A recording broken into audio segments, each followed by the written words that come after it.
Anytime, anywhere. Yeah, you can listen anywhere, anytime. Your Country 1039 KGRT. Online at kgrt.com. Your Country 1039 KGRT. And once again, it is a busy day today because we have one guest and now we have our usual time and opportunity to spend with Kelly Jameson with the Las Cruces Public Schools. And Kelly, I have a feeling it's been a busy week for you this past week. A little bit of a busy week. A little bit, yeah. I missed you last week. I'm supposed to be here on Thursdays. Last Thursday was the first official school for K through 12 in the Las Cruces Public School District. It was a really exciting day. We've gained momentum since then, and a week later, kids are happy. School is fun. It's good. It's a good day to be in Las Cruces Public Schools. I like how you said that. Kids are happy and school is fun. School is fun. School is fun. School is fun. Yeah. You know, my kids are in high school, and I'm always asking them questions. What are your friends saying? What's the temperature at school? What's the mood? And it's high. It's an exciting time. Kids are their friends were bored. They were ready to come back to school. Everyone's in a good mood. We have the kid next door who doesn't usually like school was really excited this morning. He said, "I love school. It's refreshing, and it's good to hear from kids." Not always the sentiment. I understand kids really enjoy their summer, and when it's 100 degrees outside, it's hard to go to school. Well, I have a feeling that sometimes the kids might enjoy being forced to stay in, a nice air conditioned space during those 100-degree temperatures at this time of the year. But, it was, I should say, because we've gone past the first week already. We're into it right here big time. So maybe it's a little bit of an adjustment right there. And probably some people are still going through that adjustment. Because I know some people that are out on vacations now because that's just the way they planned it. That's going to be one of those things. Mm-hmm. But right now, I think you would say that the first week was very successful in getting everybody back in this early. Absolutely successful. We had done a survey at the end of last semester to see which teachers were going to be out on those planned vacations. We wanted to remain flexible in the district, and we made sure that those substitute numbers were covered. We had 100% coverage in the district. So those numbers were true to what we thought we were going to have at the end of last semester. So a good start overall. And again, this is going to be a year of firsts. The balanced calendar is a brand new concept in Las Cruces Public Schools, except for 20 years ago. We had a couple of schools that went to a balanced calendar because of ratings issues, but the entire district has made this shift. So we'll see how it goes. Every year around March, we do propose the next calendar to the Board of Education. And so it'll be interesting to see how next March those calendar recommendations are made to the board and the direction that they decide to choose. Yeah, I would say just to anybody who might be struggling a little bit with the balanced calendar because of the changes, give it some time, give it a little bit of a chance. And from personal experience, I will feel that you will end up enjoying it a lot more. But Kelly, what else is going on with the Las Cruces Public Schools this week? We had a really interesting evening last night. Las Cruces Public Schools hosted the first ever public safety forum with parents. It was at City Hall in downtown Las Cruces, hosted by the City of Las Cruces and Las Cruces Police Department. We had guests from the Albuquerque field office of the FBI, and the conversation was solely about school safety and our school resource officers in the classroom, how our security officers are trained. And then we spent half of the evening listening to parents about safety concerns in their children's schools. It was an eye-opening experience. I have a feeling we'll be having more conversations like this in the future. But the evening was designed to give parents a level of comfortability that the school district is not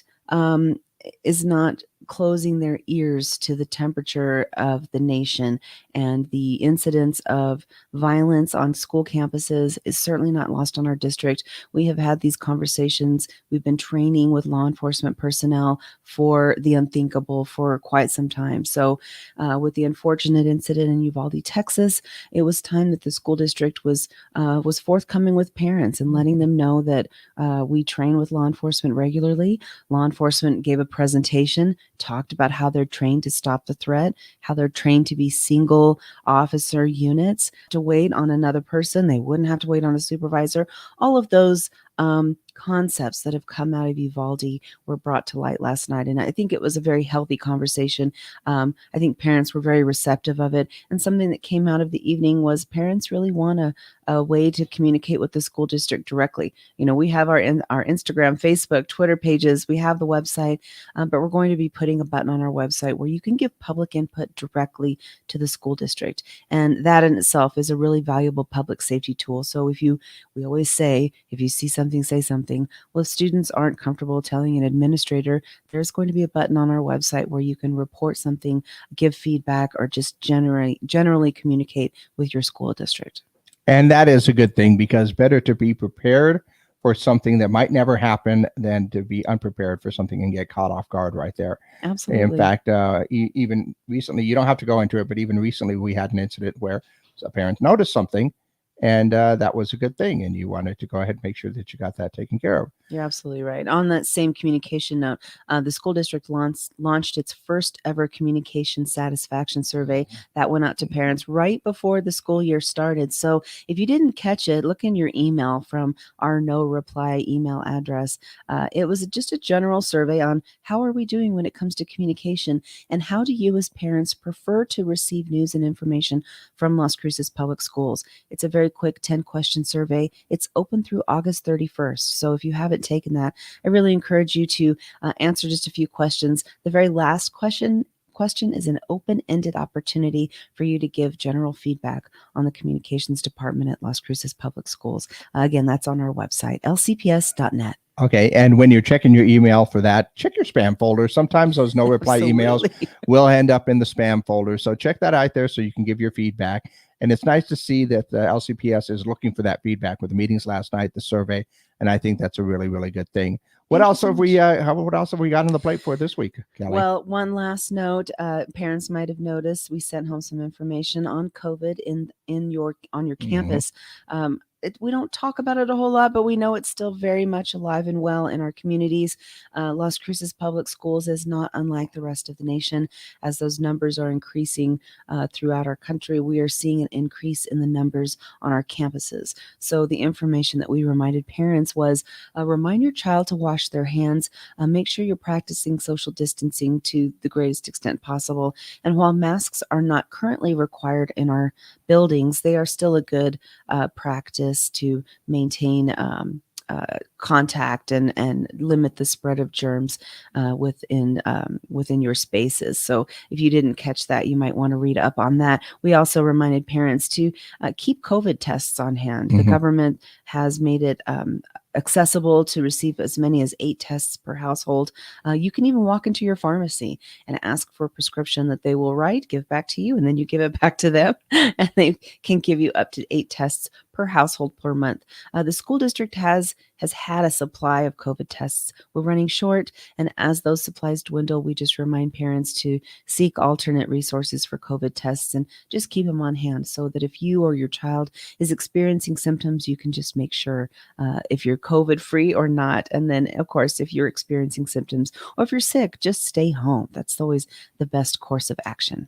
Sometimes even before COVID, just that one thing, when you're sick, just stay home, because, germs are no fun in general. Germs are no fun. And you don't have to be a hero and come to school because you just love it. We love having you there. But the worst thing you could do is come to school sick. Yeah, absolutely. And, like you said, we'd like to think that we don't have to worry about it anymore. And for the most part, as far as how deadly it can be, it has very mild things like there. We even look at our president recently who went through COVID just recently, and he got cleared, I think, just yesterday. Right. But it is one of those things where, it's still out there, and we got to be wary about what's going on. It doesn't necessarily mean that you have to go all out, like the things used to be and everything else when we had the lockdowns and masks and everything else like that. But you know what? Washing your hands, keeping an idea of where you are, and in certain situations, in certain places, masks are not necessarily a bad idea. I know all our hospitals and clinics and everything else are still requiring masks when you go in there. But then again, those are the places where all the germs are. So absolutely, not a bad thing to go ahead and yeah, exactly. So just keep it in mind. And like you said, that information probably, I'm guessing, available on the website too. We have it on the website, and we're still tracking COVID cases in the district. You can go to lcps.net, and in the upper right-hand corner, click on COVID-19. You can get a wealth of information there and resources, as well as the current count of COVID cases as they impact the district. Awesome. And well, I know that you are a busy person still. We're still technically at the beginning of the school year. I imagine Yes, that you've got a sir. lot on your plate still to go. But is there anything else that we missed for this week? I think we've wrapped it up. If you want to stay up to date with everything going on in Las Cruces Public Schools, check us out at lcps.net. We're also on Facebook, Twitter, and Instagram. And if you want news delivered right to your phone, you can download our smartphone app anywhere your apps are purchased. Actually, it's free. So if you're a Google user, or you're an iPhone user or an Android user, it's in use across multiple platforms, free of charge wherever you download apps. Absolutely. So go ahead and get that done. And thanks a lot, Kelly. We will talk to you next week, hopefully. Thank you. Yes. Oh, absolutely. Thanks a lot, Kelly. Bye-bye. And we'll go ahead and